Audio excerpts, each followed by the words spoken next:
populations de galaxies, de points, pardon, qui sont au-dessus. Alors, je vais vous dire maintenant ce que sont ces points, mais avant, je voudrais vous dire ce que je vais essayer d'illustrer. C'est que, quand on a découvert cette propriété-là, en fait, c'est notre équipe qui a découvert celle-là et celle d'avant, ça a beaucoup engendré de discussions, et dans toutes les conférences, maintenant, tout le monde parle de la séquence principale comme si c'était quelque chose qui permettait d'expliquer beaucoup de choses sur les galaxies. Mais on a beau être ceux qui ont découvert ça, je vais essayer de vous dire maintenant à quel point il ne faut pas exagérer non plus. En réalité, ça, eh bien, ici c'est les écureuils et ici c'est les éléphants. Et puis ça, c'est les oiseaux et les chauves-souris. Alors, laissez-moi vous expliquer le problème et vous allez voir que c'est même vicieux. Plus un animal est massif, plus il vit longtemps. Typiquement, un mammifère a droit à 1 milliard de pulsations cardiaques, mais ces pulsations cardiaques vont être effectuées de façon plus rapide pour les animaux de petite masse, qui vont vivre moins longtemps. Et ce budget que vous avez de 1 milliard de pulsations cardiaques, en fait, s'applique sur pratiquement tous les animaux, et pendant longtemps, les gens ont cherché à comprendre quelle était la raison de ça, est-ce que c'est la consommation d'oxygène, etc. Donc si vous lisez les articles dans la littérature sur ce sujet-là, vous allez voir qu'il y a encore beaucoup de débats pour comprendre cette relation. Je ne vais pas faire croire qu'elle est simple, mais ce que je voudrais vous dire, c'est que de la même manière qu'un éléphant et un écureuil sont sur cette relation, lorsque vous avez deux galaxies sur cette relation, elles peuvent être aussi différentes qu'un éléphant et un écureuil, et être sur cette relation. Donc, trouver une relation comme ça n'explique pas tout. En l'occurrence, vous voudrez bien savoir pourquoi un éléphant est différent d'un écureuil. La façon de comprendre cette relation, c'est de se dire que si vous prenez une partition musicale, vous avez un certain nombre de notes de musique. Si vous la jouez à un tempo accéléré, la musique va être jouée, elle va être finie au bout d'un temps plus court. Donc c'est ça. Tout le monde a la même partition, joue la même musique, mais avec un tempo différent. Maintenant, vous avez des starbursts dans les animaux, ce sont les oiseaux et les chauves-souris. Ils vivent 2, 3, 4 fois plus longtemps que ce qu'ils devraient pour leur masse. Pourquoi?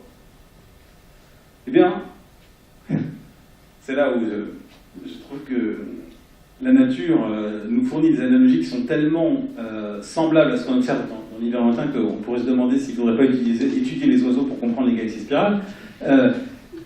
C'est des effets d'environnement. Tout à l'heure, je vous ai dit, les starbursts, c'est des effets d'environnement, quand elles interagissent les unes avec les autres. Ben là, c'est pareil. Un oiseau, il vit dans un volume où il a beaucoup moins de prédateurs qu'un petit écureuil qui vit sur Terre, et donc il a, enfin, c'est ce que disent ces gens-là, c'est pas la seule explication, mais en tout cas, les starbursts animaux sont des animaux qui, du fait qu'ils volent, ont moins de chances de se faire manger par les autres. Le problème, c'est que ces gens-là ont poussé de vie, c'est-à-dire que même toute cette relation-là viendrait peut-être d'un effet d'environnement. Et donc la question de l'inné et de l'acquis reste posée pour les animaux, ce qui prouve que la question est relativement complexe. Alors maintenant, on va essayer d'avancer en supposant que cette relation nous a permis de comprendre la chose suivante. C'est que si un écureuil et un éléphant, on va appeler ça le paradigme de la galaxie écureuil, si un écureuil et un éléphant sont sur la même relation, ça ne vient pas de la forme. C'est pas parce que c'est une spirale ou quoi que ce soit. Un éléphant n'a pas la même forme qu'un écureuil. Vous allez me dire, il exagère, on est en train de parler. Suivez-moi. Ça veut dire que ça vient de la microphysique de l'éléphant. Quand l'éléphant consomme de l'oxygène, au niveau de ses cellules, il va créer par exemple des radicaux libres qui vont provoquer la mort de ces cellules et qui vont faire qu'il va avoir une espérance de vie limitée. Et donc, la même chose se passe à l'intérieur des cellules de l'écureuil. Et donc, c'est la microphysique qui va dominer. Alors, bien entendu, je ne veux pas résumer mais nous, dans les galaxies, c'est ça l'hypothèse qui va nous dominer maintenant. C'est de se dire, cette relation nous permet de comprendre que les galaxies qui sont toutes sur cette relation le sont à cause d'une microphysique universelle qu'on n'avait pas compris avant. Et donc, les deux points forts qu'on découvre avec cette relation, c'est un, qu'il y a une microphysique universelle, et on va rentrer dans cette microphysique, et deux, le fait que des galaxies forment des étoiles avec des rythmes de centaines de masses solaires par an, et soient toujours sur cette relation, implique qu'elles le font pendant longtemps. Si elles le faisaient de façon courte, elles feraient des petits sauts comme ça, comme des galaxies rouges tout à l'heure. Mais comme elles le font, elles restent tout le temps sur cette relation, elles le font pendant longtemps. Et la seule façon d'expliquer ça, c'est que les galaxies reçoivent de la matière qui vient les nourrir en matière intergalactique régulièrement. Si vous prenez n'importe quelle galaxie qui fait 200 masters par an dans l'univers lointain, et vous calculez pendant combien de temps elle peut le faire, c'est typiquement quelques centaines de millions d'années. Donc, l'univers lointain devrait s'être éteint quelques centaines de millions d'années après que vous l'ayez observé. Or, ce n'est pas le cas. C'est donc ces galaxies sont nourries en continu par de la matière qui n'est pas dans les galaxies au moment où vous les observez, et qui vient de l'extérieur. Donc voici les deux découvertes fondamentales. Les galaxies sont nourries en continu, mais pas par des fusions de galaxies qui font des soubresauts, et elles sont sous perfusion. Exactement. En plus, c'est exactement là où on va arriver. Elles sont sous perfusion. Et ces galaxies qui sont sous perfusion, eh bien, elles ont une microphysique universelle. Alors c'est là où on fait le lien dont je vous ai parlé au début, entre le million d'années-lumière et l'année-lumière. Quand on fait des simulations cosmologiques, à l'échelle du million d'années-lumière, on s'aperçoit que les galaxies sont nourries par de la matière intergalactique. Alors, ces grandes structures, vous en avez entendu parler depuis longtemps, mais pendant longtemps, on ne les voyait qu'à partir de la matière noire. Et ce que faisaient les gens avec leurs ordinateurs, c'est qu'ils se disaient, dans ces grandes structures, il y a des grumeaux, que sont les galaxies, et quand ils suivaient l'évolution de ça, il y avait le film que je vous ai montré au tout début, où vous voyez plein de galaxies qui fusionnent les unes avec les autres. Et donc, vous étiez complètement dominé par des fusions de galaxies. Et puis, la puissance des ordinateurs a augmenté. Et quand la puissance des ordinateurs a augmenté, on s'est rendu compte que l'hypothèse qu'on avait faite, que si on descendait à des résolutions meilleures, on verrait des grumeaux, était fausse. Et que la majorité de la masse qui tombe dans les galaxies le fait de façon diffuse, sous perfusion, par des espèces de cathéters qui nourrissent en continu la galaxie de gaz. C'est ce que vous voulez pour faire un disque fin et grand. Parce qu'il faut qu'il soit dissipatif et qu'il s'effondre. Si c'était des galaxies avec des étoiles, la Voie lactée ne devrait pas exister. Dans le paradigme qu'on avait avant, nous serions une galaxie extraordinaire. Et en général, quand on dit « nous sommes des gens extraordinaires », à part les astrophysiciens, c'est faux. Pas tout le temps.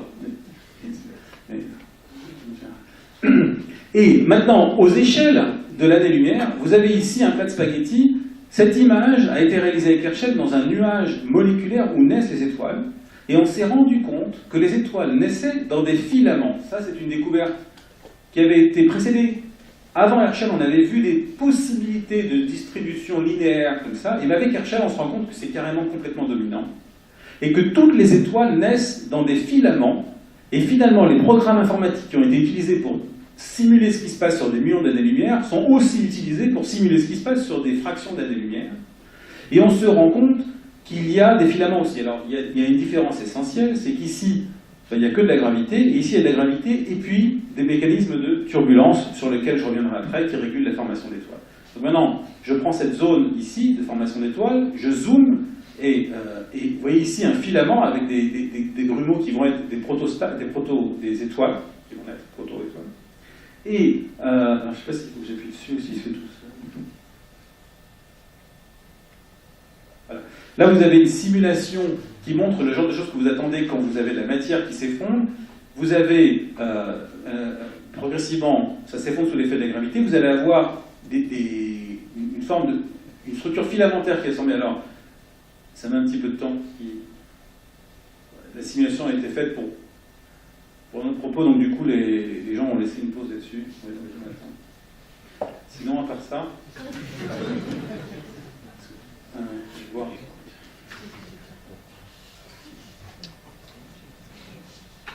Les galaxies, finalement, c'est pas...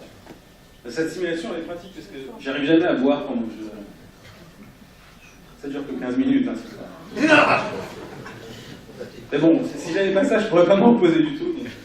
Donc, en général, je la laisse. Moi, j'ai fini mon verre d'eau, ça a été réveillé. Vas-y. Bon, bah, je vais continuer de parler pendant qu'elle prend son temps. Parce que là, je crois qu'elle se moque carrément de moi. C'est quoi l'échelle à gauche? Alors, ici, l'échelle, l'épaisseur qui est ici, là, l'épaisseur de ce truc-là, c'est 0,1 c'est 0,3 années-lumière. Alors, ce qui est extrêmement... je suis désolé, ça devrait le faire, ça ne le fait pas. Donc pour le coup, c'était même pas pour mon verre d'eau. On va avancer. Alors, une des découvertes remarquables qui a été faite en regardant la granularité du milieu interstellaire, c'est de s'apercevoir qu'il y a une distribution des grandes aux petites échelles qui est exactement caractéristique de ce que vous attendez dans un système dominé par de la turbulence. Et la turbulence est un ensemble de chocs successifs qui se propagent des très grandes aux très petites échelles et qui est un mécanisme qui empêche la matière de s'effondrer sous l'effet de la gravité. La turbulence gêne la gravité dans son action, mais en bout de chaîne, aux plus petites échelles, elle participe à la compression de la matière qui va donner naissance à des étoiles. Et quand on regarde maintenant la formation des étoiles dans ces filaments, et qu'on compte le nombre de filaments qui ont une épaisseur de 0,1, 0,05, 0,2, 0,3 parsec, un parsec c'est 3 années-lumière,